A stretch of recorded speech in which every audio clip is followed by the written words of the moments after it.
আসসালামু আলাইকুম সুপ্রিয় দর্শক, চলে আসলাম এই মুহূর্তে পাওয়া সবচেয়ে গুরুত্বপূর্ণ আবহাওয়ার বিরাট আপডেট নিয়ে। আজ রাত থেকে দেশের একাধিক জেলায় বাড়বে তাপমাত্রা, সেই সাথে আগামী দিনে আসছে তাপপ্রবাহ এবং কয়েকটি জেলায় কালবৈশাখী ঝড় ও শিলাবৃষ্টির পূর্বাভাস রয়েছে আগামী 13 থেকে 14 তারিখের মধ্যে। এছাড়া 19 থেকে 22 মার্চ দেশ জুড়ে তীব্র কালবৈশাখী ঝড়েরও পূর্বাভাস রয়েছে। আজ 9 মার্চ রবিবার এবং আগামীকাল 10 মার্চ সোমবার কেমন থাকতে পারে আগামী 24 থেকে 48 ঘন্টা আবহাওয়া বাংলাদেশ থেকে শুরু করে ভারতের পশ্চিমবঙ্গ, আসাম, মেঘালয় এবং উত্তর থেকে ত্রিপুরা রাজ্যে আগামী 24 থেকে 48 ঘন্টার মধ্যে যেসব জেলাগুলোতে মেঘলা আকাশ ও বৃষ্টিপাতের সম্ভাবনা রয়েছে।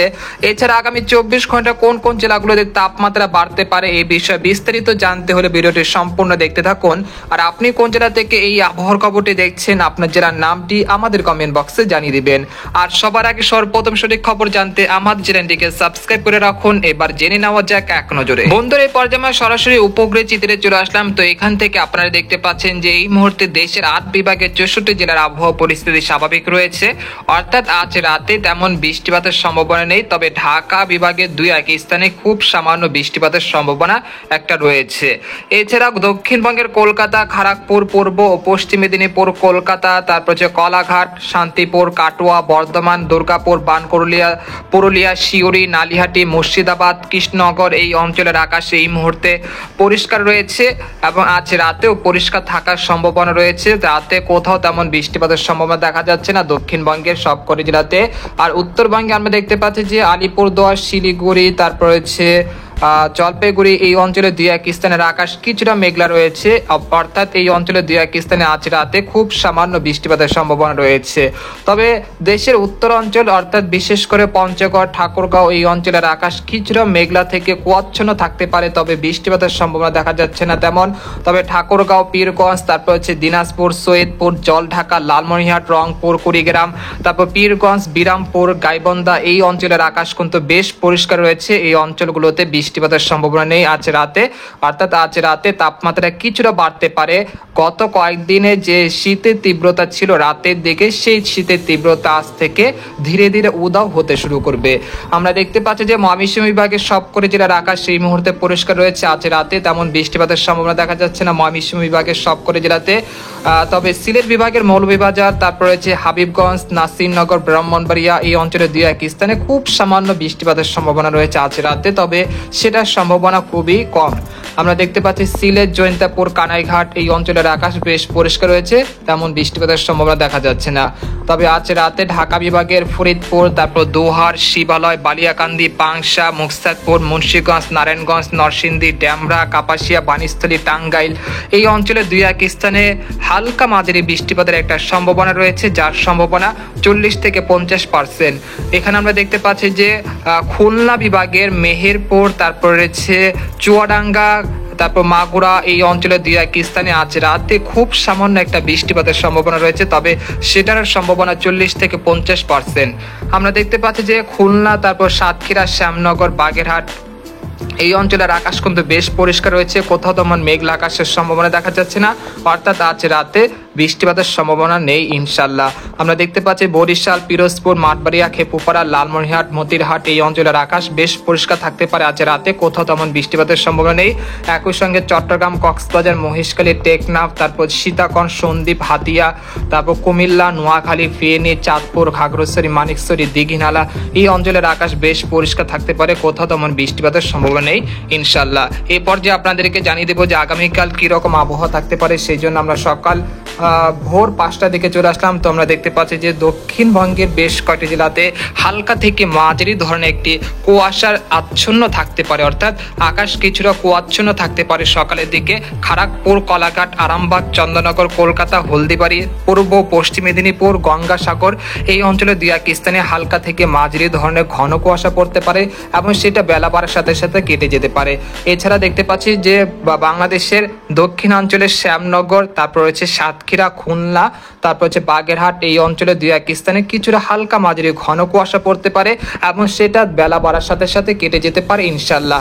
এছাড়া আমরা দেখতে পাচ্ছি যে রংপুর, রাজশাহী, ময়মনসিংহ, সিলেট, ঢাকা, চট্টগ্রাম বিভাগের আকাশ কিন্তু বেশ পরিষ্কার থাকতে পারে, অর্থাৎ সকাল থেকে রোদ ঝলমলের আকাশে দেখা মিলতে পারে। তবে কিছু কিছু এলাকায় কিছুটা হালকা কুয়াশা পড়তে পারে, তবে সেটা বেলা বাড়ার সাথে সাথে কেটে যেতে পারে ইনশাল্লাহ। এই পর্যায়ে আমরা দেখে নেব যে পরবর্তী অর্থাৎ 11টা বা 12টার দিকে চলে আসলাম। দুপুর 12টার দিকে আসার পর আমরা দেখতে পাচ্ছি যে দেশের 8 বিভাগের 64 জেলায় কিন্তু পরিস্থিতি স্বাভাবিক রয়েছে। কোথাও তেমন মেঘলা আকাশ ও বৃষ্টিপাতের সম্ভাবনা দেখা যাচ্ছে না, অর্থাৎ বৃষ্টি বা মেঘ বৃষ্টির কোনো সম্ভাবনা নেই। এরপর আমরা বিকেল 4টার দিকে চলে আসলাম। আমরা দেখতে পাচ্ছি যে ধানবাদ এবং রয়েছে মুর্শিদাবাদ, নালিহাটি এই অঞ্চলে 2-1 স্থানে কিছুটা মেঘলা আকাশ থাকতে পারে বিকেল 4টার দিকে। একই সঙ্গে রাজশাহী, তারপর সিংড়া, পাবনা, সিরাজগঞ্জের 2-1 স্থানে কিছুটা হালকা মেঘের আনাগোনা থাকতে পারে, তবে বৃষ্টিপাতের সম্ভাবনা তেমন নেই। এরপর আমরা চলে গেলাম 11 তারিখ, 11ই মার্চ মঙ্গলবার।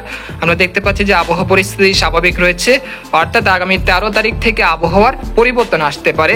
সেই সাথে দেশের 2-1 স্থানে কিছুটা মৃদু তাপ প্রবাহ শুরু হতে পারে, যেটা বছরের প্রথম তাপ প্রবাহ হতে পারে। আমরা দেখতে পাচ্ছি যে খুলনা, বরিশাল, তারপর হচ্ছে ঢাকা, রাজশাহী বিভাগ এবং রয়েছে দক্ষিণবঙ্গের বেশ কয়েকটি জেলাতে মৃদু তাপ প্রবাহ একটা চলতে পারে, যেটা তাপমাত্রা সর্বোচ্চ থাকতে পারে 35 থেকে 38 ডিগ্রি সেলসিয়াসের ঘরে। সেই সময় সিলেট বিভাগে 2-1 স্থানে কিছুটা হালকা থেকে মাঝারি ধরনের বৃষ্টি এবং তীব্র বজ্রের সহ শিলা বৃষ্টিপাতের একটা সম্ভাবনা রয়েছে মৌলভীবাজার, তারপর রয়েছে লাখি, সিলেট, জৈন্তাপুর, কানাইঘাট, তারপর সুনামগঞ্জ এই অঞ্চলে 2-1 স্থানে হালকা মাঝারি বা তীব্র বজ্রের সহ শিলা বৃষ্টির একটা সম্ভাবনা থাকতে পারে আগামী 13 মার্চ থেকে 20 মার্চের মধ্যে। অর্থাৎ আমরা দেখতে পাচ্ছি যে চট্টগ্রাম, ঢাকা, খুলনা, তারপর হচ্ছে রাজশাহী, ময়মনসিংহ বিভাগে এই সময় তেমন বৃষ্টিপাতের সম্ভাবনা না থাকলেও আগামী 14 তারিখ থেকে সিলেট বিভাগের বেশ কয়েকটি জেলাতে বিক্ষিপ্ত আকারে বৃষ্টি বা বজ্রের সহ শিলাবৃষ্টির সম্ভাবনা রয়েছে। একই সঙ্গে ঢাকা, রাজশাহী, খুলনা, বরিশাল, চট্টগ্রাম এবং দক্ষিণবঙ্গে বেশ কয়েকটি জেলার আকাশ সে সময় স্বাভাবিক থাকতে পারে, কোথাও তেমন মেঘলা আকাশ ও বৃষ্টিপাতের সম্ভাবনা দেখা যাচ্ছে না। তারপর 15 থেকে 16 তারিখ আমরা দেখতে পাচ্ছি যে দেশের উত্তর পূর্ব অঞ্চল, বিশেষ করে সিলেট, সুনামগঞ্জ, জৈন্তাপুর, কানাইঘাট, মৌলভীবাজার, তারপর ব্রাহ্মণবাড়িয়া, কুমিল্লা, ভারতের ত্রিপুরা রাজ্যের আগরতলা, আমবাসা, উদয়পুরের বেশ কয়েকটি জেলাতে হালকা মাঝারি একটা বৃষ্টিপাতের একটা সম্ভাবনা থাকতে পারে আগামী 14 তারিখ থেকে 18 তারিখের মধ্যে।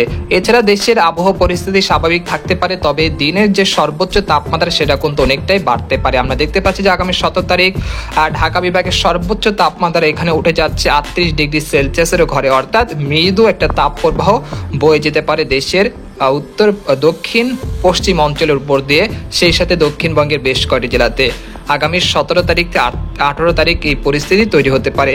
তার পরবর্তীতে অর্থাৎ 19 মার্চ থেকে 22 মার্চ দেশের উত্তর পশ্চিম অঞ্চল সহ দেশের বিভিন্ন অঞ্চলে কালবৈশাখী ঝড় ও শিলা বৃষ্টিপাতের একটা সম্ভাবনা থাকতে পারে। এর কারণ হলো বঙ্গোপসাগরে একটি বিপরীত ঘূর্ণাবর্ত তৈরি হতে পারে, যার ফলে এই জলীয় বাষ্প ঢুকতে পারে এবং উত্তরে যে ঠান্ডা বাতাস তার ফলে কিন্তু মিশ্রণ ঘটে মেঘ তৈরি হতে পারে এবং তার থেকে শিলাবৃষ্টি ও বজ্রসহ কালবৈশাখী ঝড়ের আশঙ্কা থাকতে পারে আগামী 19 মার্চ থেকে 22 মার্চের মধ্যে।